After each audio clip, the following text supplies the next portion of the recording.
we're not really looking at grants and so forth that we can go look and we can get.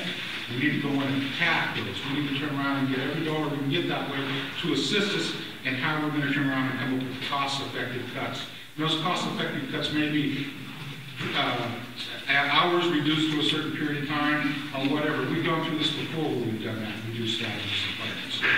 What we really need to do, and moving to number 3, is to get out of this situation, is we need to turn around and come up with a good economy for our county. And that means a good economy through everything. Through jobs, new industrial jobs coming in if we can get them, even though it's across the nation, only 6 states are actively having industrial jobs coming in. 6 states across the nation. And we're asking for that to happen here. We have so much industrial land around here that I don't believe you'll see heavy industrial come back. We have to find a way to bring jobs and bring other activities in here, enhancing all of our, revenue. So that's where I'm at. Thank you. Supervisor Carey. Yes, democracy works best when the people are informed about the government that serves them. A county budget.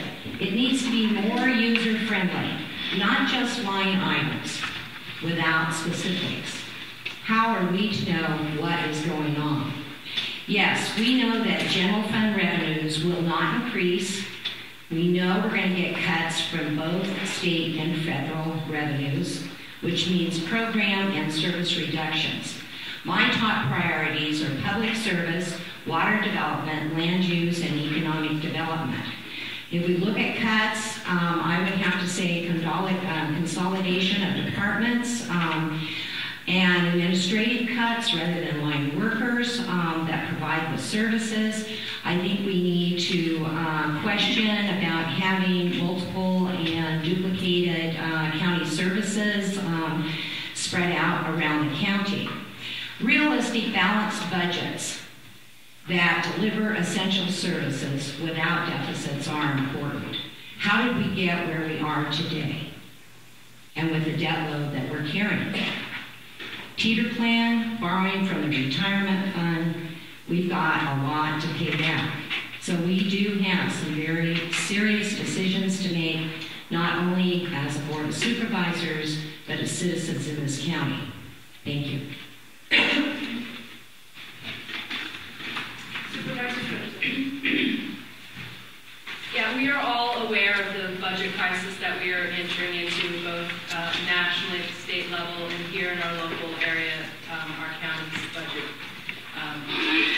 It's going to be a big hit from the state once we know what those cuts are and what the funds are going to be coming down. We can respond accordingly.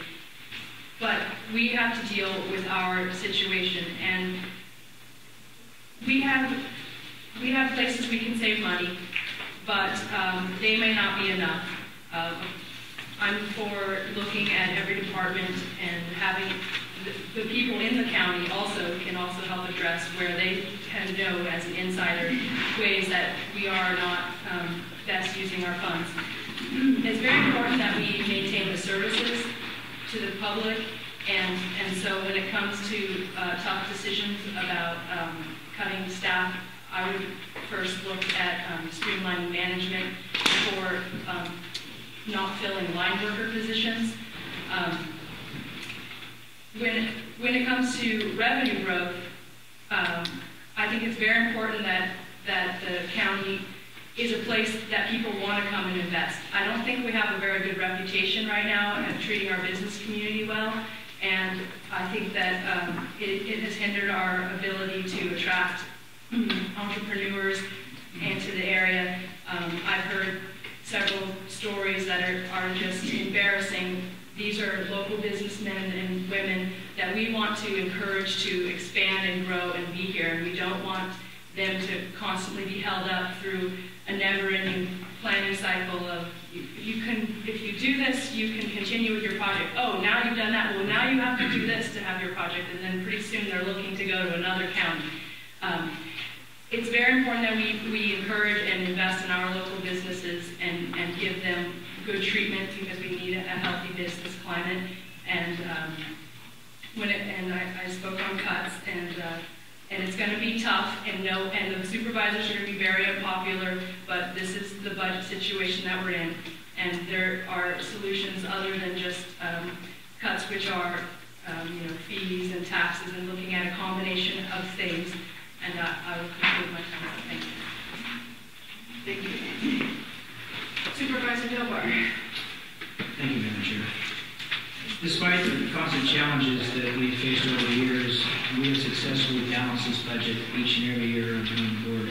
We've been able to do that by maintaining services and funding our priorities such as public safety and water. We've restructured the debt program, as Supervisor Smith mentioned, to really bring that to light and to have a plan on how to address it. The economic downturn is hitting everybody, starting at the feds, then the cuts to the state, and then the state passing through the local governments. The state's calling for those 10% reductions we've heard about, and we have no choice but to look at how when those are passed to us, how we're going to deal with those. Now, there's two primary philosophies in balancing the budget for local government. You can either raise taxes or you can reduce spending. But I've always described it as the philosophy that you cannot tax your way into prosperity. We need to look at capturing lost revenue sources that already exist, and there are some out there. But we also have to look at doing business smarter and more efficiently.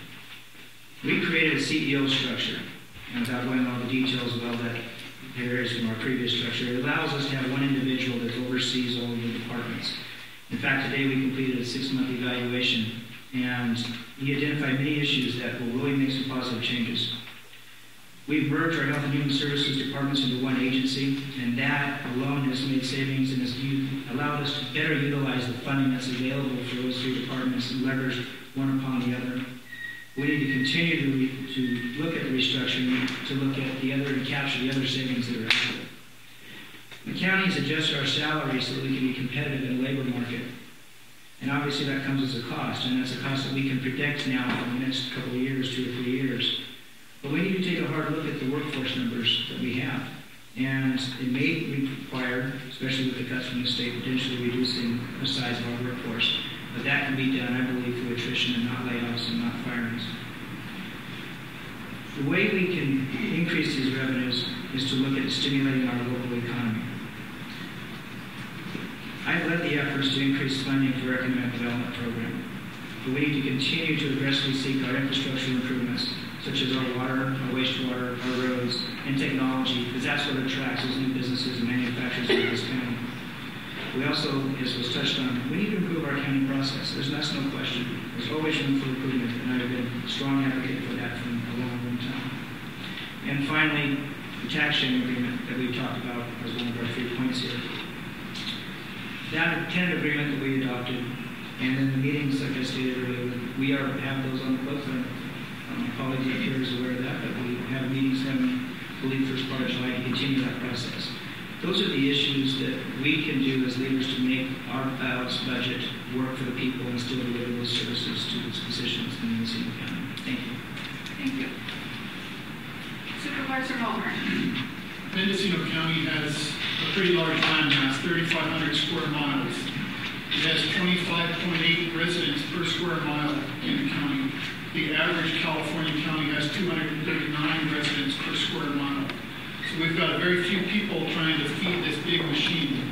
I can sympathize with the county workers with the budget cuts and the things that are coming down, but the private business people in this town are also suffering. This economy, the high price of gas, the high price of groceries, everything's going up, and I don't think we can sit up here tonight and talk about raising fees or raising taxes. We have a great opportunity, the President and Congress passed the stimulus package. They're all going to send you a check for $600 or $1,200. We have a great opportunity now to have our own economic stimulus project going on with the Mendocino crossings and with some new housing developments to increase the amount of people here sharing the burden and to put some people to work. There's a lot of contractors in this area that would love to go to work and